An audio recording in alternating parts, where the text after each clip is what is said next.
It's particularly common in the least developed parts of the country, like Gulu district, 5 hours northwest of Mbale. Hydrocephalus has many causes, but in Uganda, most cases develop after neonatal infection. In remote villages, babies tend to be born at home, which makes them more likely to be exposed to the kind of infections that can lead to hydrocephalus. Newborns have weak immune systems. They catch diseases easily. Most houses here are mud huts waterproof with dung and surrounded by farm animals that carry bacteria. It's good you've come early. The problem why baby's head is increasing in size. When you deliver from home, you don't have gloves, you don't have jig. You're delivering baby in an environment which is not very hygienic. So you're saying that the reason why baby Sarah is in the condition that she's in now is because she caught an infection after she was born?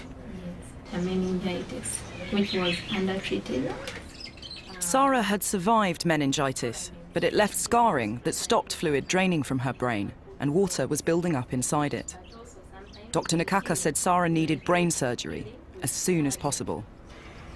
What happens if the child receives no treatment at all? The head will continue growing inside, the pressure continues going up, and the child will die finally. 90% of them die. I was feeling bad when I see that I'm the one who produced such a baby. But I reach here, I see there are many. Laurie, how does it feel now to be on a ward like this and to see that you're not alone? They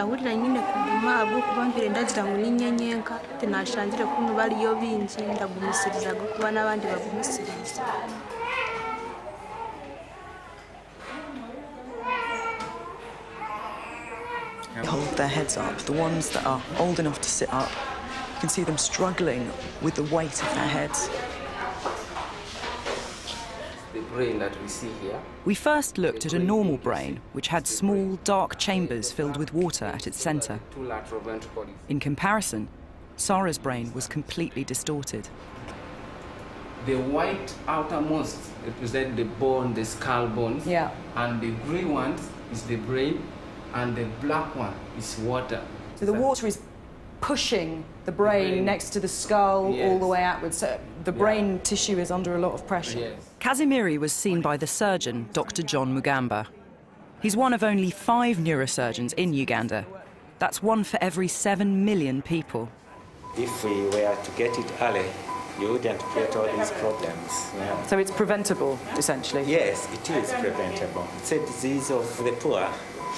You can't get the doctors probably to diagnose it early. The health facilities are not good. You can't afford to go to the hospital itself. The infrastructure itself may not be good enough, and we are ignorant. And, Dr. Mugamba performs 5 surgeries a day. He's become one of the world's leading experts on hydrocephalus treatment. What procedure are you going to do today on baby Sarah? We have 2 options, basically. The first one will be endoscopic. If we fail, we do the traditional one of putting in a catheter from the head to the abdomen. Draining the water? Draining the water. The surgeon made an incision in the most swollen part of baby Sarah's head. He carefully fed a small camera called an endoscope into the opening. What he'd see inside would determine Sarah's future. And if you see there is a yellow handle, and those are... The camera showed there were still traces of infection on her brain. Okay, now finish it. Go, go, go, go. At the most critical point of the surgery, he made a hole in one of the chambers containing the water, so fluid could drain from it naturally. Wonderful. Let's see if there's good flow there. You can see the hole. That is good flow. Thank you, Dr. That's it. They've made this hole and they see that the liquid is flowing out of it, and that's all that needs to be done. Sarah's operation was a success. It was remarkably straightforward. She was taken to recover in intensive care. We heard Sarah was recovering well. We went to see her at home in her village, an hour's drive from the hospital. Hello. Sarah had been home for 5 days. Her brothers and sisters were glad to have her back. How are you? Do you think she's better? She's now better. The neck is not going so hard like this. It's now coming like this. The second thing, the eyes, you see. If you put, she can now identify him. She's focusing. She's now focusing, don't you see? She's even laughing. People of this village, they were thinking that Sarah is going to be a lame person.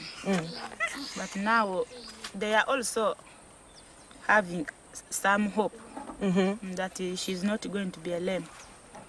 My feeling is that if Sarah really gets cured properly, she will be somebody that can go to school, maybe walk and by her own self, rather than pushing her to school when she's lame. But even when she waked up today, I saw that she was a bit okay, and I felt very good.